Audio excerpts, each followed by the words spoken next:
L'homme d'affaires Luc Poirier, ça a été annoncé hier, a mis la main sur l'ancien site, l'actuel site de l'usine Goodyear à Salaberry de Valleyfield pour environ 30 millions de dollars. La grande question maintenant, que fera-t-il de ce terrain? Il a certainement plusieurs idées derrière la tête.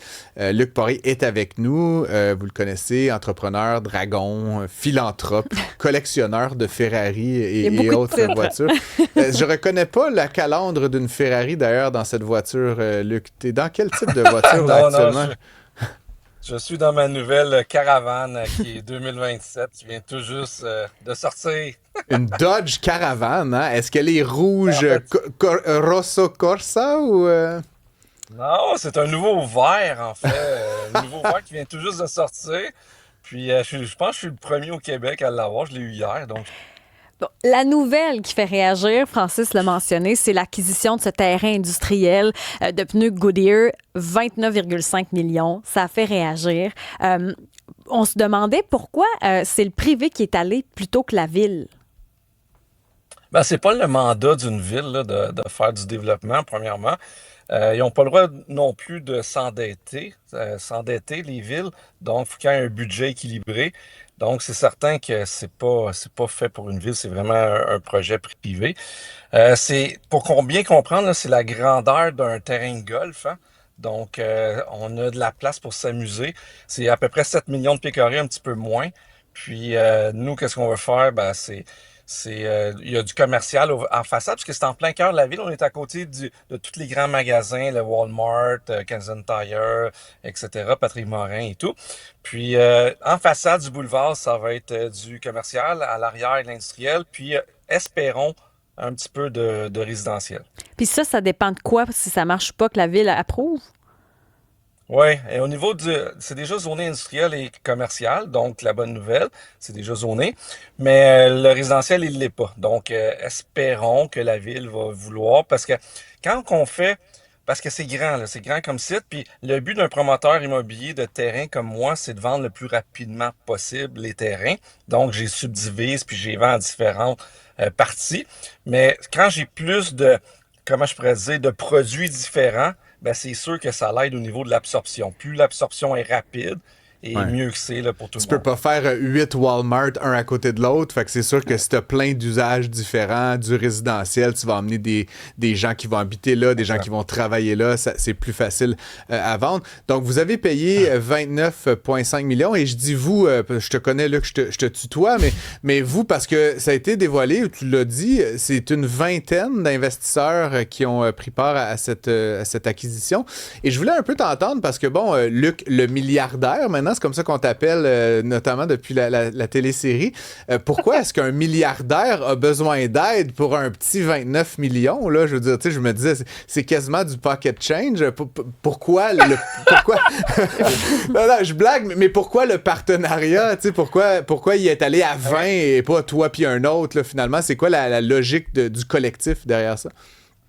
Ben, premièrement, il faut comprendre que j'ai 75%, là.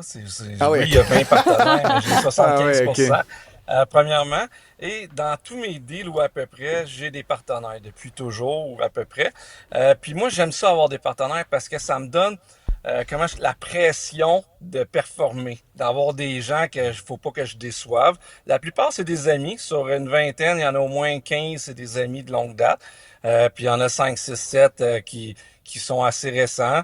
Donc, des nouveaux, pour être partenaire avec moi, il faut être accrédité, qualifié AMF, donc l'Autorité des marchés financiers. Donc, c'est pas des gens qui peuvent mettre 100 $, 500 $, 1000 $. Ça prend des gens qui ont des actifs quand même, puis qui connaissent un peu l'investissement. Donc, oui. C'est rare de pouvoir acquérir un terrain comme ça aujourd'hui. Ah, écoute, c'est impossible. Moi, c'est ça que je cherche, là. Je cherche des grands terrains bien placés en plein cœur des villes. Dans une ville que, depuis 5 ans, c'est la ville qui grossit le plus en pourcentage au Québec. Donc, tous les ingrédients sont là. Mes voisins, écoute, c'est Walmart Supercenter. Donc, ça peut pas être mieux pour attirer les gens. Je suis bien placé. Et surtout, c'est grand. Il y a beaucoup de possibilités. Tu sais, quand tu achètes un petit terrain, mettons, à Montréal, un 100 000 pieds carrés, ben, tu peux pas faire grand-chose. Tu es limité au pied carré au sol. Qu'est-ce qui arrive également maintenant avec Goodyear? Ah, ça continue. En fait, l'usine fait à peu près présentement 1 million de pieds carrés, mais il l'utilise à peu près à 30-35%. Donc, nous, on va la réduire on va garder où ce qu'il utilise présentement. Il n'y a pas de mise dehors, comment je pourrais dire, Mise à Mise à pied. pied. de- mise à pied, c'est ça que je cherchais. Il n'y a aucune mise à pied, ça reste comme ça, c'est business normalement.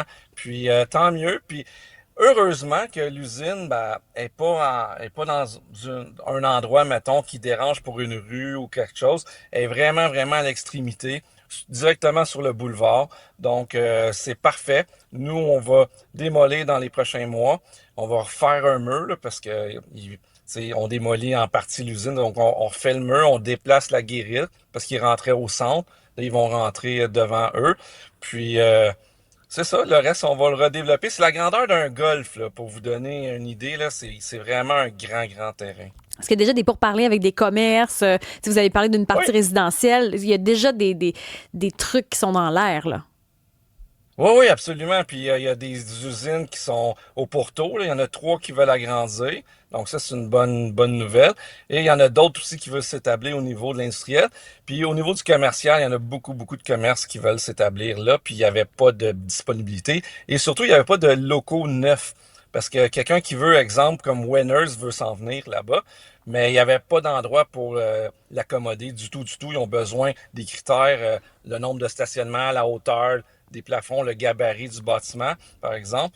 Donc, oui, on va être en pourparlers avec beaucoup, beaucoup de commercial puis de l'industriel et espérons qu'on va faire du résidentiel. Puis le résidentiel que je veux faire là, c'est des maisons de ville, des semi-détachés pour le premier acheteur ou le dernier acheteur. Donc, les gens qui vendent leur grosse maison, qui veulent une petite cour, payer pas cher. Donc, je vise aucunement le luxe. C'est pas ça que je regarde, que je cherche. C'est vraiment le premier acheteur puis dernier acheteur. Ouais. Est-ce que ce sera possible de Famille. faire des logements abordables? Tu sais, on parle tout le temps du prix des matériaux, on parle tout le temps à quel point c'est compliqué aujourd'hui de construire à faible coût. Est-ce que ce sera possible de le faire, selon toi?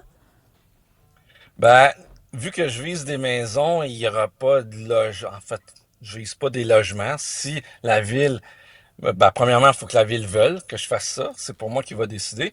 Puis deuxièmement, si la ville décide d'avoir du logement, ben là, on regardera. Mais c'est pas mon premier choix, mettons. Il y a une auditrice qui nous a contacté là, en t'écoutant, Luc, puis qui était pas contente. Là. Puis bon, je te soumets ça. Elle dit, Comment il y a ça? déjà C'est beaucoup bizarre. de trafic, bon, et la congestion, là, il va venir rajouter plein d'affaires, ça va être invivable. Il y a pas beaucoup de transports en commun à Valleyfield, je pense. Est-ce que tu as une réflexion pour pas justement engorger en ajoutant toutes ces activités commerciales, industrielles, résidentielles, venir engorger davantage le centre-ville de Valleyfield? Ben, ça va être à travailler avec la ville, mais il va y avoir des études de circulation qui vont devoir être faites. Donc, à suivre, mais je sais pas si c'est vraiment... Parce que, tu sais, il y en a qui disent qu'il y a du trafic, mais si c'est 5 minutes de trafic à 5 minutes le matin, 5 minutes le soir, c'est pas du vrai trafic, là. Donc, Ouais, c'est pas, tout est relatif. c'est là, on pas n'a comme pas des la même carrés, relation. c'est pas comme des carrés à Non. 4h30 là.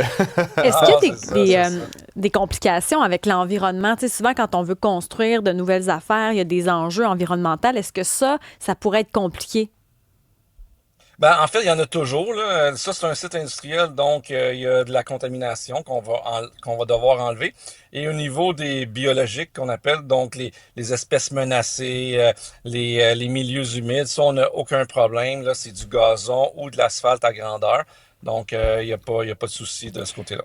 Francis dit, parce qu'il y a quelqu'un qui a appelé pour chialer, mais est-ce qu'il y a une acceptabilité sociale? Est-ce qu'à l'inverse, vous avez entendu des bons mots par Ouais. rapport à cet achat-là? Ouais, que j'ai que des bons mots, donc même la ville a que des bons commentaires, Bon. donc c'est un des seuls points négatifs que j'ai entendu, c'est le trafic, mais tu sais, le trafic, Désolé, tout est relatif. Là. désolé pour l'auditrice. Luc, il y a des développeurs qui achètent, bon, souvent, comme tu disais, des plus petits lots, là, mais qui ont comme vraiment une vision, là, tu sais, qui se font des maquettes, là, puis là, ça va être demain, puis il va y avoir un parc, puis là, une fontaine. Toi, tu sais, mettons, dans 15 ans, là, si je te demandais de me faire rêver, là, t'as-tu comme une vision très claire de comme, tu sais, à quoi ça ressemble, cette affaire-là? T'es-tu fait une petite maquette entre deux Ben, Ferrari ou... euh, Dans ma tête et surtout dans la tête de la ville, c'est Ouais. simple, là. C'est du commercial en avant. Donc, on peut pas faire du commercial haut de gamme comme au 10-30 ou au Royal Mount, là. C'est pas ça du tout, là. On n'est pas là. Donc, ça va être du commercial régulier. Puis en arrière, il va y avoir de l'industriel. Encore une fois, régulier, on ne sait pas quelle entreprise qui vont vouloir venir là. Et du côté résidentiel, ben, c'est là qu'on peut normalement un peu jazzer ça. Mais tout ce qui est condo, c'était, tu sais, en ce moment, là, c'est pas le temps de faire du condo du tout, du Mm. tout. Puis au niveau de l'appartement, ben, on verra. C'est pas ça que je veux faire, mais on verra si c'est ça que je vais devoir faire, là. Ça dépend de la ville, ça dépend surtout pas de moi, là, maintenant. Puis là, on en parle là, parce qu'il y a achat, mais ça pourrait prendre quand même un certain temps, le temps que ça passe au conseil puis que ça soit accepté. Ça se peut que ça soit fait dans une couple d'années, là. Oui, pour le côté résidentiel. Par contre, pour le côté commercial, on va essayer d'avoir des commerces le plus rapidement possible pour reprendre, tu sais, la mise de fonds, comme on dit. Fait que le commercial devrait, d'ici 2 ans, en avoir de nouveau de construit. Puis l'industriel, il faut rentrer une rue, mais possiblement qu'il va y avoir quelqu'un, un gros industriel, qui va dire, ben moi, je veux 3 millions de pieds carrés, par exemple, puis ça va ça va prendre une grosse partie. On n'aura pas besoin de rentrer une nouvelle rue dans le projet. Donc, ça dépend vraiment beaucoup de ça, là. Et là, tantôt, tu as dit, j'en cherche, moi, des terrains. Donc, ça se pourrait qu'il y en ait d'autres éventuellement que tu achètes là, ailleurs dans la province. Ben, c'est ça que je fais dans la vie, là, c'est d'acheter des grands terrains bien placés près de Ouais. Montréal ou des grands centres. C'est vraiment ça mon core business, là. C'est vraiment ça. Donc, si vous avez un terrain bien placé à Montréal, pas cher, vous appelez Luc Poirier, 514. Je le Ouais, blague, évidemment. c'est à peu près ça. Luc, avant de te laisser partir, je profite qu'on t'aille avec nous là, pour changer un petit peu de sujet, toujours dans l'univers de l'immobilier. Je sais que tu t'es lancé dans l'entreposage, là, puis c'est une nouvelle affaire. Je te suis évidemment sur les médias sociaux. Moi, je t'associais toujours un peu au résidentiel commercial. Là, ça me semble être une autre affaire.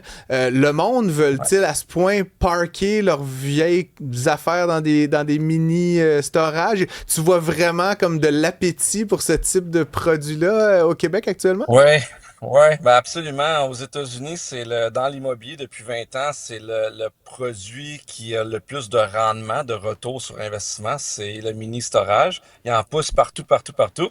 Au Québec, pour l'instant, on est en dessous de- du besoin. Donc, pour vous donner une idée, on comble à peu près 25% du besoin seulement. Donc, Wow. on peut en construire beaucoup, beaucoup, beaucoup encore. Puis, l'absorption ne sera pas de problème, là.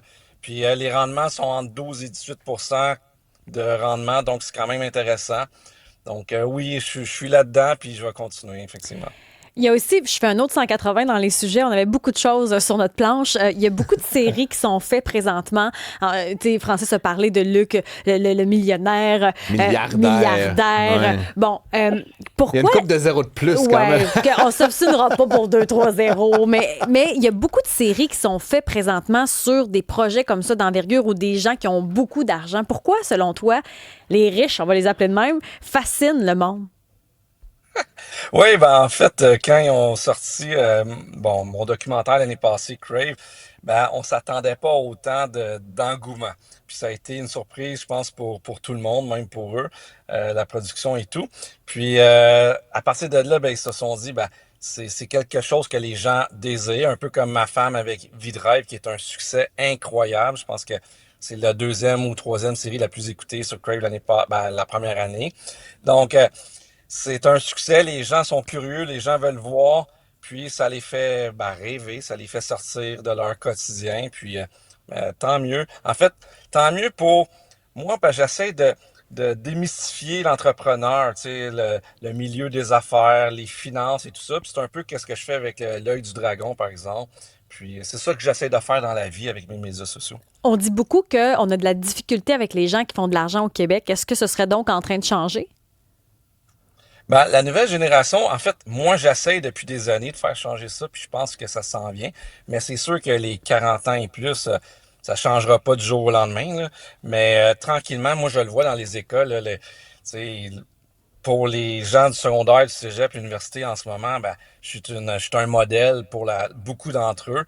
Puis tant mieux si ces gens-là, qui est la nouvelle génération, ont pas peur de voir grand, de se lancer en affaires, de pas avoir peur de prendre des risques, ben tant mieux, là.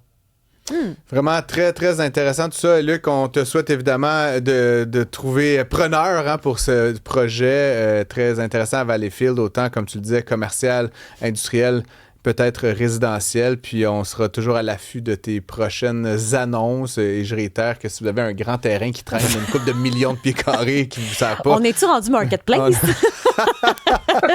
Merci beaucoup, Luc Poirier. Toujours un plaisir. Merci.